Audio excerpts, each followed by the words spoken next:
Es evidente que vivimos en un mundo donde se necesita desesperadamente el perdón. Sabemos por las Escrituras y por experiencia que el corazón de todas las personas pecadoras está lleno de hostilidad. Por naturaleza, somos propensos a la ira, al resentimiento, al amargor, al odio e incluso al asesinato. Hay tanta hostilidad en el corazón humano que literalmente está erupcionando. Y si no se controla, destruirá completamente el mundo. Es una conflagración como ninguna otra: odio, ira, resentimiento. El mundo se caracteriza por la ira. No creo que en mi vida haya visto a tantas personas enojadas por tantas cosas. Hay ira en nuestra música, hay ira en nuestras películas, hay ira en nuestros programas de televisión, hay ira en nuestras escuelas, hay ira en nuestras universidades, hay ira en nuestras familias, hay ira en todos lados en esta sociedad. Y la virtud ausente en todo esto es el perdón. La falta de perdón destruye relaciones. Es, al final, el destructor de relaciones. Nunca una persona se parece más a Satanás que cuando odia. Nunca una persona se parece más a Dios que cuando ama y perdona. Así que quiero que entiendas lo que la Biblia dice sobre la importancia del perdón. En primer lugar, y ya hemos hecho esta afirmación, pero permíteme decirlo de nuevo, el perdón es el acto más divino que una persona puede hacer. El perdón es el acto más divino que una persona puede hacer. Y si somos hijos de Dios, los hijos de Dios, si Dios ha tomado residencia en nosotros, si Dios es nuestro Padre y nosotros somos sus hijos, entonces deberíamos manifestar su naturaleza. En segundo lugar, muy importante, no solo el asesinato es prohibido por él. Sexto mandamiento. El sexto mandamiento en Éxodo 20 dice: no matarás. No matarás. Dices: bueno, yo no he matado a nadie. Jesús dijo algo sobre los 10 mandamientos, algo muy específico. Vuelve al Sermón del Monte en Mateo 5, y esto es lo que nuestro Señor dijo. Versículo 21, han oído que se dijo a los antiguos: no cometerás asesinato. No cometerás asesinato. Por supuesto, eso es Éxodo capítulo 20, versículo 13. Se repite en Deuteronomio. No cometerás asesinato. Y entonces te han enseñado que quien cometa asesinato será responsable ante el tribunal. Y, por supuesto, está la pena de muerte dada en el 9º capítulo del Génesis para alguien que cometa un asesinato. Pero Jesús dice: déjenme llevarlos más allá de eso. Pero yo les digo que cualquiera que esté enojado con su hermano será culpable ante el tribunal. Y quien diga a su hermano: no vales nada, será culpable ante el Tribunal Supremo. Quien diga: tonto, será culpable de ir al infierno de fuego. Esas son palabras sorprendentemente fuertes. Los rabinos, los escribas del judaísmo habían ideado una tradición basada en Éxodo 20 versículo 13, no matarás. No matarás. Los judíos eran conscientes del hecho de que el asesinato estaba prohibido y que podrías perder la vida si eras un asesino. Pensaban que si odiaban y estaban enojados y llenos de venganza, pero se detenían antes de matar, habían cumplido ese mandamiento. Jesús dijo: no. Les digo que hay mucho más en ese mandamiento que el acto real de asesinato. Está la intención del corazón. Está la intención del corazón. Hay un tercer principio: quien quiera que te haya ofendido ha ofendido más a Dios. Quien quiera que te haya ofendido ha ofendido más a Dios. Y aquí está el punto: si Dios, que es el más ofendido, ha perdonado, ¿por qué no puedes tú? ¿Has establecido ahora un tribunal superior? ¿Estás por encima de Dios? Vas a decir: Dios puede perdonarte, pero yo no. ¿Tengo estándares más altos que Dios, o soy más significativo que Dios? Ofendiste a Dios y Él te perdonó. Tú me ofendes y yo no. Si Dios es el más santo y ha perdonado la ofensa mayor, ¿no puedes tú, Él, menos santo, perdonar la ofensa menor? Por cierto, cualquier mal hecho contra una persona también se hace contra Dios. En el Salmo 41 hay un par de lugares, Salmo 41 y 51 que quizás recuerdes, pero en el Salmo 41 y versículo 4, en cuanto a mí, dije: Oh Señor, ten piedad de mí, sana mi alma, porque he pecado contra ti. Dice: he pecado contra ti. En realidad, David había pecado contra otra persona, pero lo vio por lo que realmente era. Cada pecado contra alguien es un pecado contra Dios. Es una ofensa a otra persona pecar contra ellos. Es una ofensa mucho mayor contra Dios. Cada pecado que cometes puede ser un pecado contra alguien más. Cada pecado cometido contra ti puede ser un pecado contra ti, pero es mucho mayor un pecado contra Dios, quien es absolutamente santo. Si Dios es el más santo y el más ofendido y el más dispuesto a perdonar, ¿quién eres tú para no perdonar? ¿Eres alguien más importante que Dios con un estándar más alto que Dios, alguien que merece más de lo que Dios merece? ¿Deberíamos nosotros, que realmente somos de alguna manera incidentales a la ofensa pecaminosa, no perdonar? Nosotros, que somos tan impíos como para necesitar perdón constante, ¿somos reacios a otorgarlo? Así que perdonamos. Perdonamos porque Dios prohíbe la ira. Prohíbe el odio, prohíbe las actitudes de venganza y nos manda a perdonar. Perdonamos porque Él ha perdonado y Él es el más ofendido, y porque nunca somos más como Dios que cuando perdonamos y nos declaramos ser sus hijos. Ahora, el número 4 en nuestra progresión, la Biblia nos llama a perdonar porque es solo razonable que aquellos a quienes se les han perdonado los pecados mayores perdonen los menores. Es solo razonable que aquellos a quienes se les han perdonado los pecados mayores perdonen los menores. Mira, hemos sido perdonados por Dios, y hemos pecado consistentemente contra Él. Cada pecado que cada persona jamás comete es contra Dios. Él es el más ofendido y constantemente ofendido.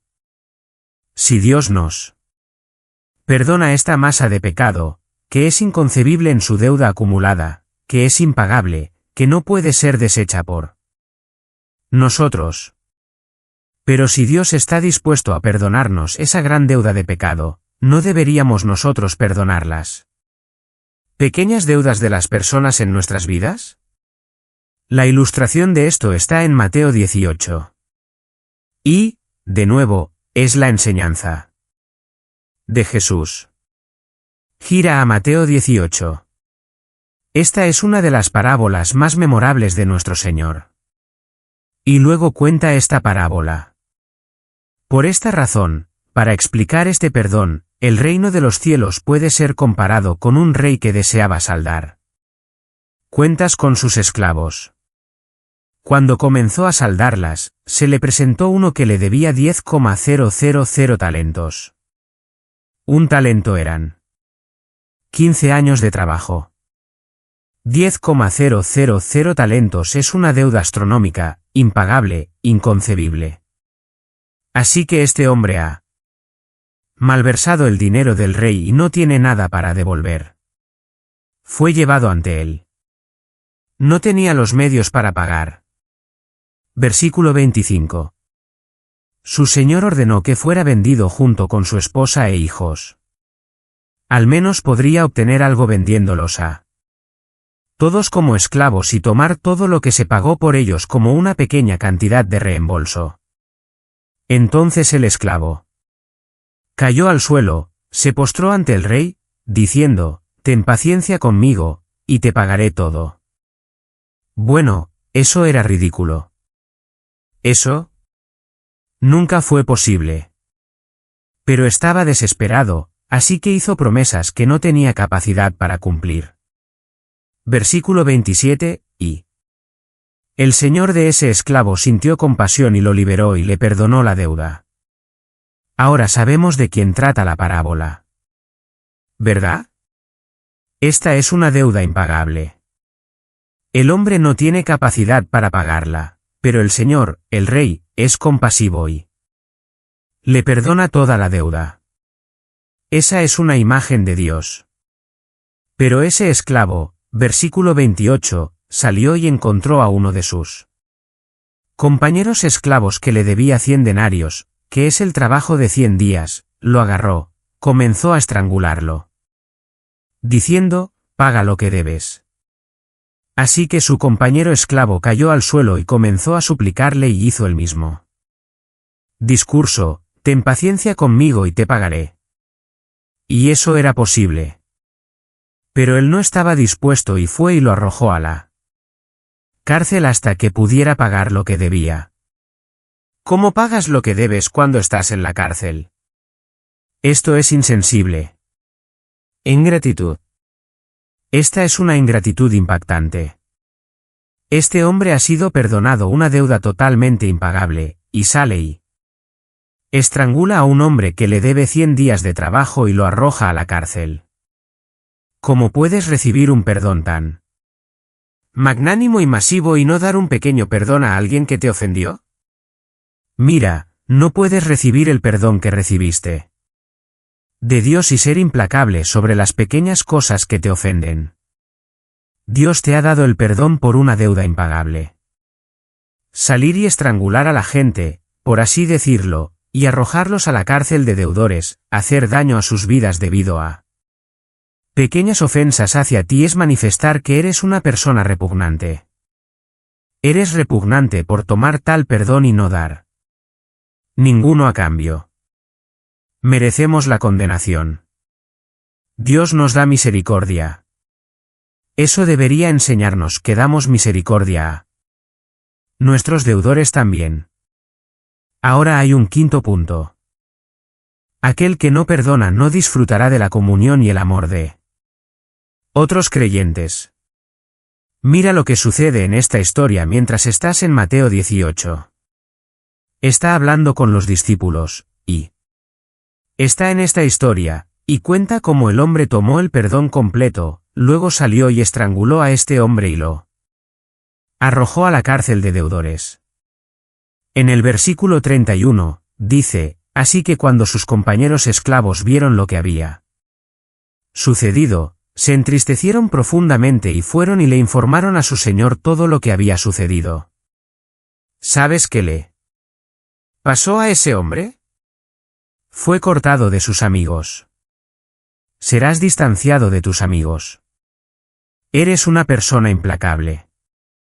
Nadie quiere hacer nada en tu presencia por miedo a que esa actitud les llegue. Literalmente terminarás aislado. Si eres una persona implacable, eres levadura, eres pecaminoso, eres una mala influencia. Serás alienado de los demás. Incluso en la vida de la iglesia, se alejarán de ti. Eres una persona hostil, amenazante, no amorosa, y perderás la comunión. Ya no. Estimularán a amarte y hacer buenas obras, te aislarán. ¿Qué va a hacer eso? Eso nos lleva al sexto punto, y sale de la misma parábola. La falta de perdón resulta en castigo divino, castigo divino. Versículo 32, convocándolo, su señor, el rey le dijo, esclavo malvado, te perdoné toda esa deuda porque me lo suplicaste. ¿No deberías también haber tenido misericordia de tu compañero esclavo de la misma manera que yo tuve misericordia contigo? Y su señor, movido por la ira santa, lo entregó a los torturadores hasta que pudiera pagar todo lo que se le debía. Y luego esto, mi Padre Celestial también hará lo mismo contigo si cada uno de ustedes no perdona a su hermano desde el corazón. Vaya. Dios te entregará a los torturadores. ¿Qué significa eso? Bueno, es lo que dijo Santiago en Santiago capítulo 2, versículo 13. El juicio será sin misericordia para aquel que no muestra misericordia. Castigo serio del Señor. Si no eres una persona perdonadora, el Señor te castigará. Jesús dijo en el Sermón del Monte en Mateo 5:7, bienaventurados los misericordiosos, porque ellos obtendrán, ¿qué? Misericordia. El hermano no perdonador está aislado y bajo el castigo de Dios. Es algo serio no perdonar por todas estas razones. Y luego, número 7, y esto es poderoso, el que no perdona no será perdonado. El que no perdona no será perdonado.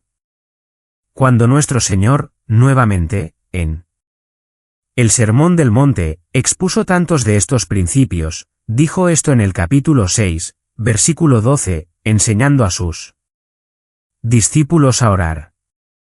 Ora de esta manera, di, perdónanos nuestras deudas, como también nosotros hemos perdonado a nuestros deudores, o perdónanos nuestras ofensas, como también perdonamos a los que nos ofenden.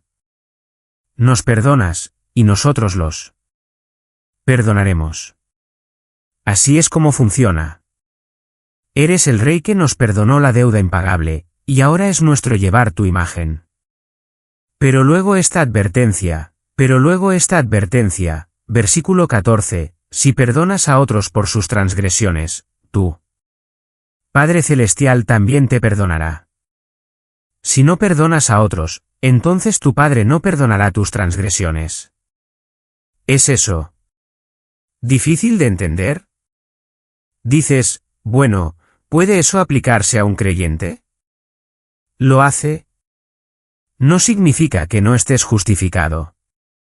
Simplemente significa que en el acto presente de tu falta de perdón, no disfrutarás de la bendición y el perdón de Dios. En ese nivel, porque Él no te lo dará. Dios te trata de la manera en que tratas a los demás. Dios te trata de la manera en que tratas a los demás. Sí, tenemos perdón eterno en nuestra justificación. Eso resuelve el problema de nuestra bendición futura.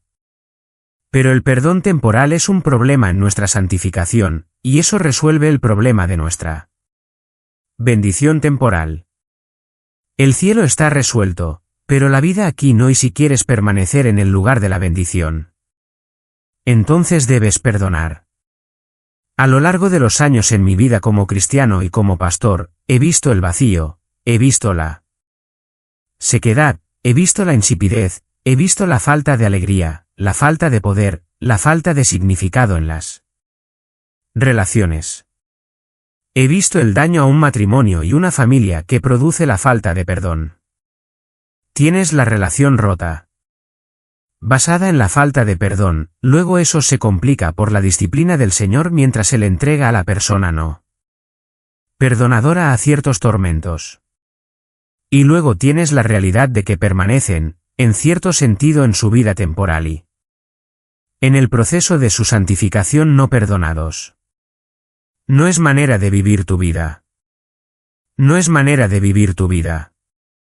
Unas razones más convincentes para perdonar. Número 8. La ausencia de perdón nos hace no aptos para adorar. La ausencia de perdón nos hace no aptos para adorar. Eso debería ser obvio, ¿verdad?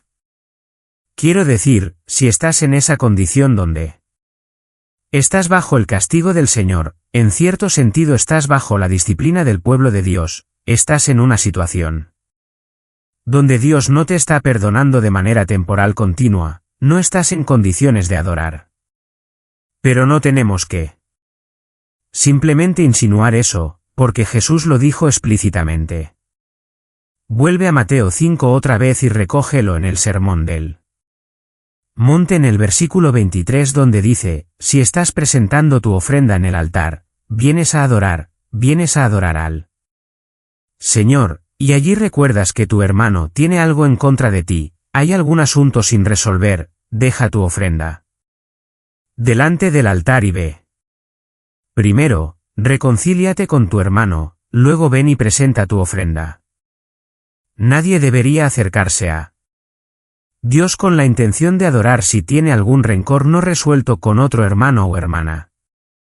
La reconciliación o un esfuerzo por reconciliarse quizás no pueda hacerse por completo, pero, ciertamente, la parte del perdón de la reconciliación debe preceder a la adoración.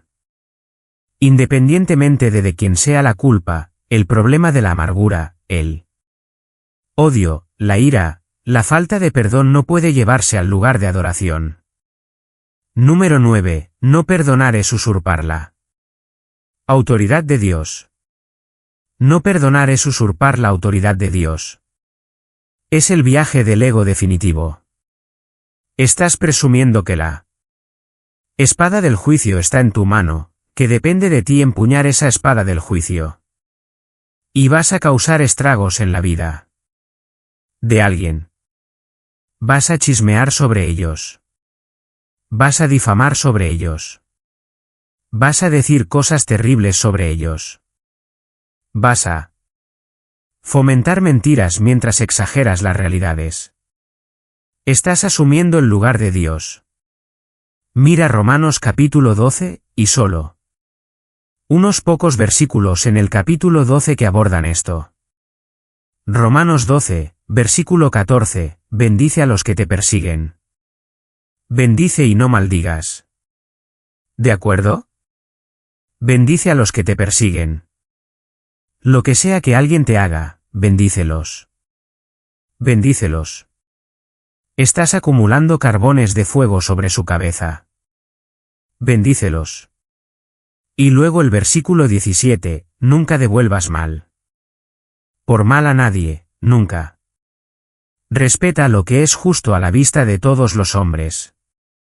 Si es posible, en la medida en que dependa de ti, está en paz con todos los hombres. Y ahí está el reconocimiento de que perdonas, buscas la paz, y ya sea que la otra persona lo haga o no y luego un punto final, y aquí hay algo que tienes que considerar. Las injurias contra ti y las ofensas contra ti son las pruebas que te perfeccionan. Las injurias contra ti y las ofensas contra ti son las pruebas que te perfeccionan. Críticas, injusticias, ofensas, acusaciones falsas, persecuciones, maltratos, abusos, descortesía. Todo eso está dentro de la providencia y el propósito de Dios. Santiago llega hasta decir esto. Consideradlo todo ¿qué? Alegría cuando caigas en diversas pruebas, porque están perfeccionando tu fe. Ahora, cuando todo está dicho y hecho, la teología del perdón se resume en una persona. Gira a 1 Pedro 2, en el versículo 19. Pedro está hablando de gracia, a veces traducido como favor, y sobre una persona que soporta penas cuando sufre injustamente. Esto asume que se ha cometido una ofensa contra ti. Estás sufriendo injustamente. Eso es algo muy popular. Me están lastimando, me están abusando, están haciendo cosas en mi contra, diciendo cosas en mi contra. Todo es injusto. Todo es injusto.